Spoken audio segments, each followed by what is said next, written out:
I'm just going to tell you straight up, do not sign with a multi-channel network. If you're a content creator or are looking to become one, you may have seen this business floating around or someone who claims to be part of business by saying, if you sign up here, we'll handle your legal stuff, we'll handle all the copyright stuff, we'll handle all the nitty-gritty business details of your business for a small fee. And by small fee, we mean practically like 70% of all the earnings you make. Now, why don't you want to sign with one? Well, just take a look at Machinima. Yeah, because back when I started watching YouTube, Machinima was big. Machinima was a place you wanted to go because whatever you made, it'll be posted to their main channel, which had I think it was damn near the 5th most subscribed channel at one point. But the thing is, unlike other multi-channel networks around at the time, they locked all their content creators into some stupid, ridiculous contract, oftentimes behind their own creators' backs, especially if their content creators were losing views. Tossing, undermining on purpose and randomly bullying other gaming channels so they could stay on top, while being completely lazy to the needs of their own content creators, not doing anything while raking in the big bucks. But of course, when the money started drying up, Machinima had a shit workplace culture, shitty ways of dealing with advertisers, their own content creators, and their own competition, and complete and utter lazy complacency because they were the number one gaming channel for a long time, and they were really the first gaming channel to really blow up on YouTube. That, by the time when AT&T bought Machinima from Warner Brothers, I guess they must have realized that, oh shit, Machinima sucks. There's a shit ton of copyright claims and legal disputes going on. So much so that we can't handle it, and they just completely wiped Machinima's entire YouTube channel. 13 years of being the most successful gaming channel ever, just up in smoke. But the main reason why Machinima collapsed? There were better gaming channels and multi-channel networks out there. It goes to show that it's not about who does it first, but about who does it best. And those words couldn't ring any truer for our villain of the week here, Nijisanji. Now, if you're into the VTubing scene at all, your first thought is probably, wait, but wasn't Hololive the first one to do VTubers? It's only half true that Hololive were the first to do VTubers. They were really only the first to do virtual idols. Difference being, Hololive's virtual idols were focused mainly on music, and having these virtual anime ghouls sing their songs, that sort of thing. It wasn't until 2018 when Hololive started doing VTubers as in actual gaming streamers with anime ghouls as their own gaming streamers. So instead of big titty anime girls as their virtual idols, you basically have Tyler 1 just with bigger titties. In fact, Nijisanji were actually the first VTuber agency that I could see, or that I can at least find out, to actually use live 2D virtual anime idols as gaming streamers. The Nijisanji brand was actually first used for Any Colors. That's the company that started and owned Nijisanji, by the way, for their own sort of live 2D facial tracking sort of iPhone app or something like that. Basically, Any Color / Nijisanji tried to do live 2D, but make it some kind of iPhone app before. And that's how Nijisanji beat Hololive to the whole anime ghouls as gaming streamers to the punch by at least 6 months. And for the first 5 years of their operations, Nijisanji was virtually controversy-free. In fact, things were going swimmingly. Kuzuha is still the most subscribed male VTuber in history. This one somehow became the fastest growing VTuber in history, who reached 1 million subscribers in just 14 days, even with an unpronounceable name. Their English branches had Pomu, which everybody loved, Selen, who was their ultimate gamer FPS guru, Nina, their fox mum, and when they debuted their male VTuber branch, Nijisanji English blew up pretty much instantly. And Nijisanji managed to prove that even with a sea of huge titty anime girls, the male VTubers can still become ridiculously popular too. And that yes, even the guys can be thirsted after too. However, Nijisanji didn't get to enjoy their success for long, because just a year and 2 and a bit months after their first male VTubers in English debuted, Nijisanji suddenly terminated the contract of one of the members of their first mixed-gender VTuber group. This one, right here. This adorable little thing was called Zaion LanZa. Zaion LanZa bears the unfortunate award of having the fastest termination in pretty much all of Hololive and Nijisanji, not counting those who got the boot before their debut began for various reasons. Only lasting exactly 3 months at the company, and a whole month of their 3-month stint was spent being suspended. So this is the statement that Nijisanji released the moment they actually terminated Zaion LanZa. That's a lot of reasons, right? 12 whole reasons. Some of them are very minor, but still kind of understandable, like the first one here, using a copyrighted song without permission, which in my humble opinion is not grounds for termination at all, because, everyone gets dinged for copyright one reason or another. Hell, even I got dinged recently by a naked guy playing the flute all the way back in the 70s for all reasons. If you can get dinged for that, you can pretty much get dinged for anything. Hell, you can even upload 10 hours of static and still get copyrighted. There's also another one here. It's about playing pirated games, which, okay, yeah, fair enough, I guess. Video game publishers do state loud and clear on the title screen that you can't pirate any games. It's definitely illegal and a federal offense, so whatever, I guess. There's also reasons like revealing information that could be potential to, Nijisanji's stakeholders, or liking tweets that could cause defamation to the stakeholders, which, well, look, I've never been affiliated with Nijisanji, so I don't know what the contract looks like. This would probably be okay if, defamation was clearly defined in the contract, which I really guess it isn't. Now, of course, the 12th one, the very last reason, is the vaguest of all. Numerous other actions and comments infringing the contract and rules. Like, what? You've already listed 11 other reasons. You're in way too deep already. Nijisanji, your simple termination notice just given to other Twitter users is already 3072 pixels wide by 1728 pixels tall. Once you've already passed the 2000 pixel mark, just take all the pixels you need, please. Most of these reasons just seem like corporate BS given to someone that they clearly didn't like. But the interesting reasons for termination are reasons 4, 7, and 10. The 4th one here states that Zaion made offensive remarks regarding discrimination and sexual assault. Kind of interesting that that's the 4th reason and not the 1st reason, because I think that making offensive remarks regarding sexual assault is definitely a lot more serious than accidentally playing one copyrighted song. Like, really, Nijisanji, what do you think damages your brand more? One copyrighted song that's maybe like a $20,000 fine versus one of the livers that you hired being ridiculously offensive for no reason. Man, no wonder she got, yeah, wow, hi,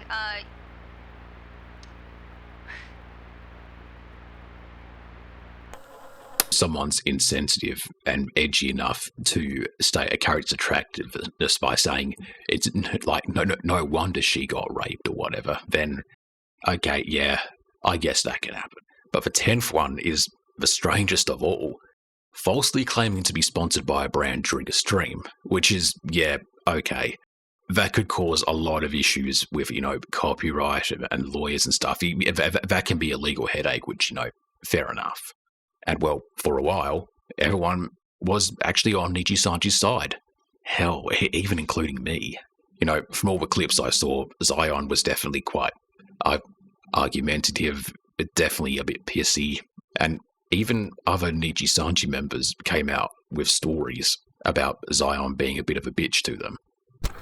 But it was so horrible, and she was apologizing to me, for things that she still did after apologizing, and I was like, okay, I think that might have been the last straw for me, so I'm just gonna back off and, let staff take care of the rest. I mean, I'm always gonna still give the benefit of the doubt for a lot of people, but I will try to be more careful next time. I wasn't really that offended by the sexual assault jokes, mostly because Zaion knew she was making an edgy comment because she immediately backpedaled on it. And hey, pretty much every VTuber is purposefully acting as sweet. Maybe we do need a little bit of spice in the mix. But over time, I was pretty much understanding of Nijisanji, and they hadn't really had any controversies up until that point. So Zaion LanZa's suspension was viewed by everyone as, well, fair enough, I guess. But here's the thing with VTubers joining an agency. To join an agency in the first place, well, especially a big agency, you would have previously had to have been either a streamer or, more preferably, a VTuber beforehand, just so they can sort of see where you're at with, like, full-time streaming, being a VTuber in the first place, so they don't have to, like, dump a whole ton of money, resources, and time into getting, VTuber rigs, working on their end, especially since, like, literally everybody works at home. And Zaion LanZa was also obviously previously a VTuber called Sayu Okami, and people found her Twitter account. And so she finally posted her side of a story.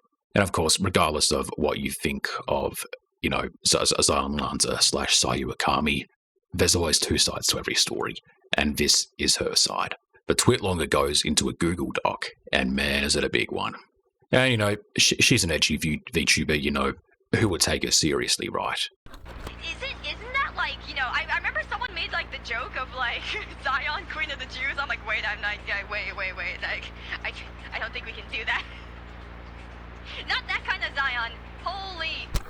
But the thing that made me take this seriously in the first place is that, well, have a look at the sidebar here. She's going termination reason by termination reason, all 12 of them, even the weird ones, like the 10th reason. And yeah, while a good chunk of it is saying, yeah, like, I'm sorry, I shouldn't have made those jokes. I knew those jokes were edgy at the time, but I just hope I didn't offend everyone. I'm sorry, yada, yada, yada, that sort of thing.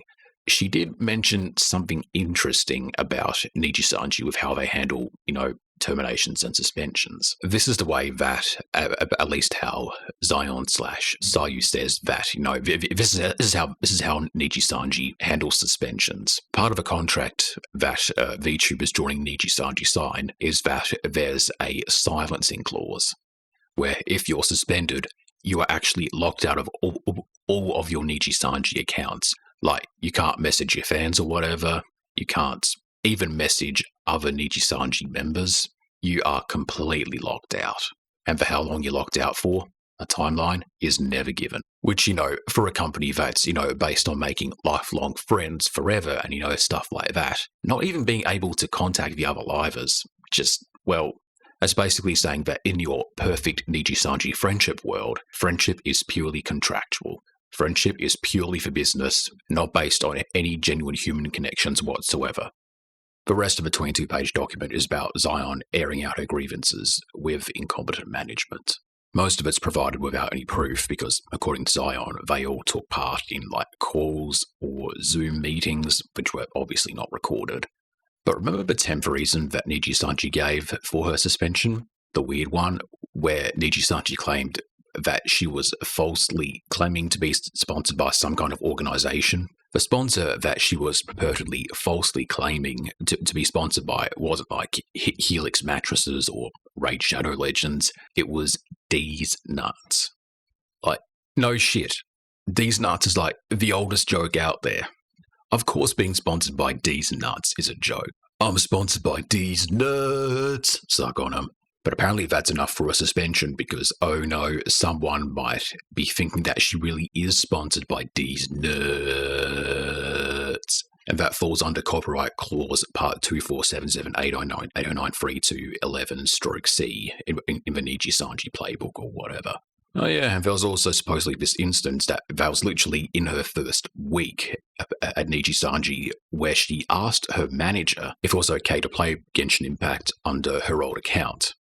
Her manager said yes, as long as you cover and never accidentally leak out your player ID, which Zaion did. She covered it on stream, but then immediately after a stream, her manager calls up and just messages her on Discord and says, actually, no, turns out I was wrong, you can't do that, and you're the one who's being punished.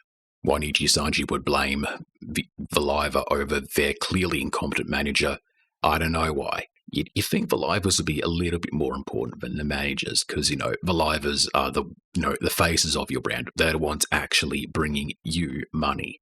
There's also a bunch of other stuff about how supposedly her manager was like a 2-week-old hire who was just completely incompetent at their job, being suspended for contacting another Nijisanji staffer who wasn't, affiliated with her, but had spoken to her previously, and they had like numerous back and forths. And so ends the 3-month-long career of Zaion LanZa, which is really just 2 months because she was indefinitely suspended for one of them. But the main thing to take away from that document isn't, what happened to Zaion LanZa herself. It's about what could happen to the other livers in Nijisanji. What happens if the other livers actually do go on break? Are they secretly, stealthily, or ultra, super, mega secret agently suspended or whatever? Maybe the other managers assigned to other Nijisanji livers are also just completely and utterly incompetent. And it wasn't like too long after Zaion got suspended, in fact just a mere 2 months after Zaion got suspended, that Mr. Rias, one of their biggest talents at the time, who already had like a million subscribers at this point, accidentally let this slip on one of his streams. Idiots! Yo, you guys are getting f***ed over while I'm sitting here in your money. Oh, let me stretch my feet. Woo! I'm just kidding, bro. I get like 1% from merch sales. I ain't getting shit. Man, I'm getting scammed myself. I know what kind of board meeting Nijisanji had when they must have realised that they were down like 0.00002% in stock, and they decided, how can we save a bit of money? Business. And oh, did things get worse for Nijisanji in 2023. From Zaion's termination to the end. Okay, so this is the roster for all Nijisanji members who at least speak English. From the start of Zaion LanZa's termination in March to the end of December in 2023, this is how many livers remained.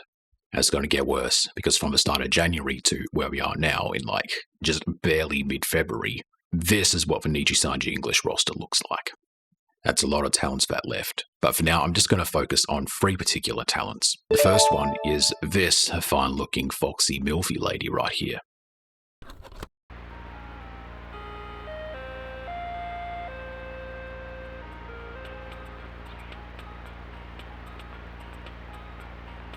Isn't this what moms do?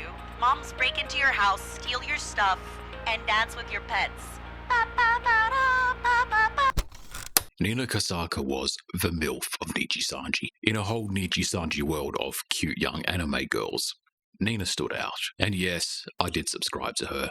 Out of all the other English-speaking VTubers that I knew of, Nina was definitely more extroverted and also a bit wittier, a bit snappier as well. She lasted for nearly 2 years until she decided to graduate. She graduated 4 months after Zaion LanZa got terminated. This graduation was pretty big because she said that before Nijisanji, she pretty much had no friends and she was just watching the Luxian boys while under lockdown when, the coup happened. We've all been there, Nina. So her graduation, just like 2 years into her Nijisanji stint, was pretty surprising. And there were actually no real controversies surrounding, her and her graduation. It was just like, yeah, I'm done. Just graduating in the first place must have been hard on her because she had no less than 3 graduation streams. One of them was just her talking back and forth with her Gen members, the other 3 streamers she debuted with. So she eventually retired. And so nothing happened for a good 2 months when vshojo, the VTuber agency that has both Iron Mouse and Melody and a bunch of other streamers, probably the 3rd biggest English-speaking VTuber corporation thingy, posted this teaser of one of their new members who was yet to be announced and yet to debut for them. Now, this is just a screenshot of it, but, the wine glass. Nina was a pretty known wine drinker. Because, of her being a mum, a wine mum, yeah, it was basically her shtick. And so she eventually debuted as Matara, the most resilient VTuber. Because, if there's anything that can survive both a nuclear war and Nijisanji, it's a cockroach. If you haven't connected the dots yet, Nina is now known as Matara on vshojo. And during Matara at least one of her first streams back, she said this. It was just so surprising to me that, my manager's like, how can I help? You need me to hire somebody, artist, you need a background person, like, what do you mean? How is this gonna go? Do you need editing? Do you need music? You wanna market just a silly little project I'm doing? That's awesome! What the heck? So yeah, I am definitely feeling very blessed, and it makes creating projects really easy and really fun, and I hope you get to see this project in 5 weeks or so. Yeah, I know. An ex-Niji member is surprised that her manager is actually competent at her job, that a manager allows her to do things, at least with a certain budget, that at least her manager allows her to do things. So for a lack of evidence or not, as it turns out, Zaion LanZa / Sayu might have been right about her ex-manager being this 2-week-old high school hire. Because, with VTubers, they do stuff, they do songs, they be anime characters. They actually do and want to do a lot of things. Streamers want to do streamer things. Who knew, right? All streamers signed to a VTuber agency should have someone that says, you can do this, you can't do this, this is the budget we'll allow, this is what's legally allowed. Someone to tell you all the legal ins and outs of your contract. Something that obviously Nijisanji never had. Has, had, past tense, present tense, doesn't matter. Nijisanji could fall squarely into the had category sooner than I could possibly think. The second ex-Nijisanji member I'm going to talk about is Mr. Rias over here. The same one who accidentally let slip that he only gets like 1% of all merch sales. Tough, right? He left Nijisanji a month after Nina did.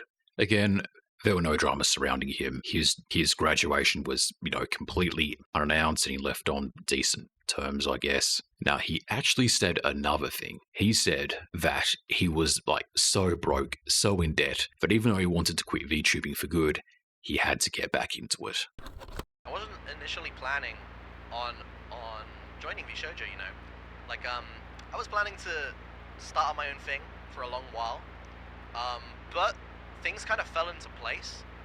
I was in a really bad situation in regards to taxes. I still kind of am, but I was so fucked up, right? Basically, I really didn't know what to do. In my current situation I was in at the time, I wasn't really offered any support about it, so I outsourced it, and I asked my friends about what I could do. And one of my friends I asked was Mousy, and Mousy was like, I think I know someone who can help you with that. So they referred me to Gunrun. 4 or 5 months, just helping out, messaging, double checking that I'm okay with stuff, and I was like, oh damn, this guy's so fucking nice, man. Now, this is odd, because at the time of his graduation, Mr. Rias had 1 million subscribers. 1 million subscribers, and he was still, massively in debt for some reason. Once again proving that maybe Sayu was right, because in her document, I'm going to show it again, one of her pages suggested that, by the time she debuted, she was also massively in debt, because Nijisanji offered no money towards, her debut, her debut visuals, these things. She had to pay out of pocket for that herself before she even debuted and actually got her channel monetized. Way to go, Nijisanji. Can't even spare a couple bucks for, your new talents, your new faces off the brand. Oh, by the way, remember how I said that Mr. Rias didn't actually want to go back to streaming but had to? Well, guess where he is now? He's at vshojo. The same exact VTuber talent agency that Nina Kosaka / Matara ended up at.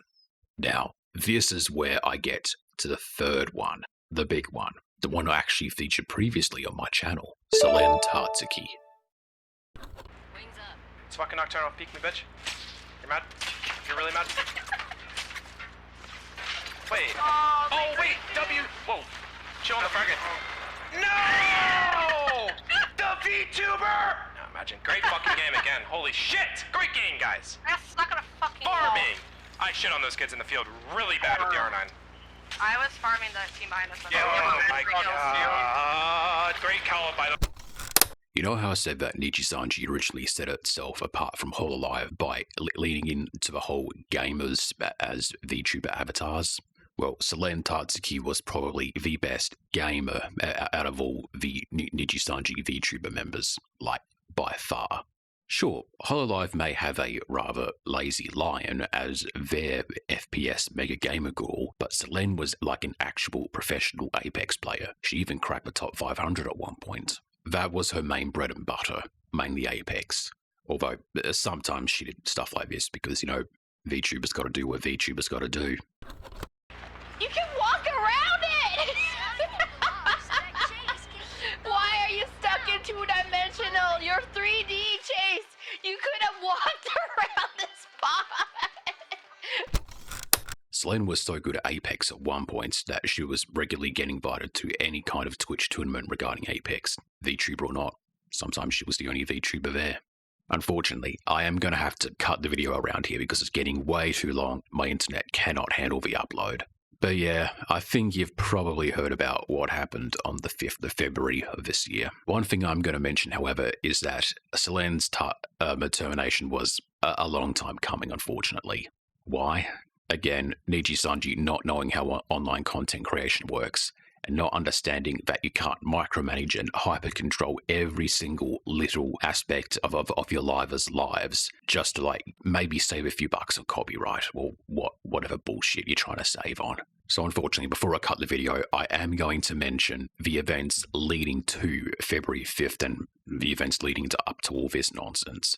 Selen, like Nina and let's say Pomu and like pretty much everyone in Nijisanji had problems trying to get, you know, stuff approved, approved to avoid copyright, to avoid whatever bullshit business laws Nijisanji has to deal with. And Selen had a lot of problems because she was trying to organize like tournaments. On August 9th not this year, it hasn't been, but like over August 9th of last year, Selen was trying to organize an Apex tournament of some kind, probably in Nijisanji. But guess what? You guessed it, Nijisanji didn't approve of it for some reason. So between the Fall Guys tournaments, I just corrected at the very last second there, that being cancelled in August, cover of another VTuber's song that she couldn't get approved and had to pay out of her own pocket to get approved, that being cancelled.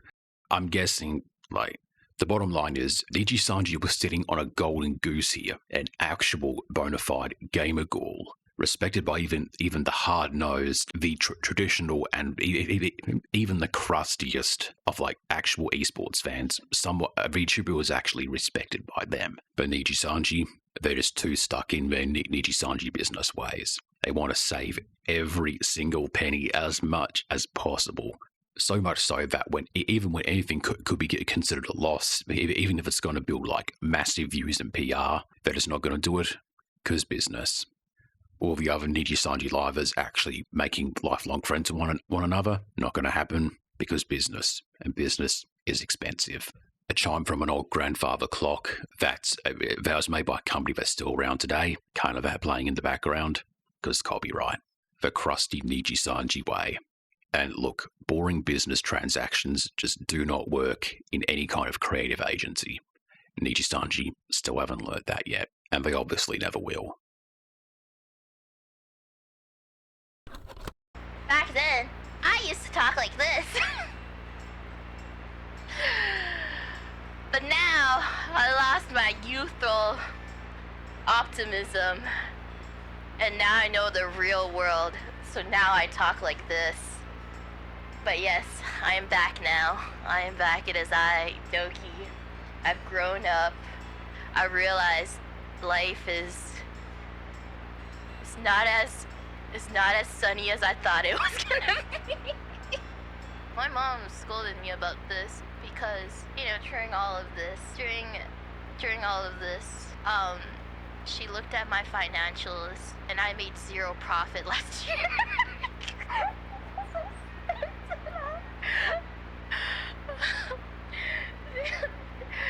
When Mr. Man was like, all those projects you want to do, all of that you want to do, you don't have to, you won't be spending $200,000. Okay, so, as y'all know, when the announcement dropped, I was just as surprised as all of you, and I only found out because a friend messaged me, and I didn't even know what was in it, and I read it for the first time when I went public. And it's time to leave the past behind us and make new memories. Like this entire stream, I have so many ideas I still want to do, and I really do want to make all you laugh for as long as I can. And I think from this entire stream, that you guys can tell that I'm still me, and they can never really take that away.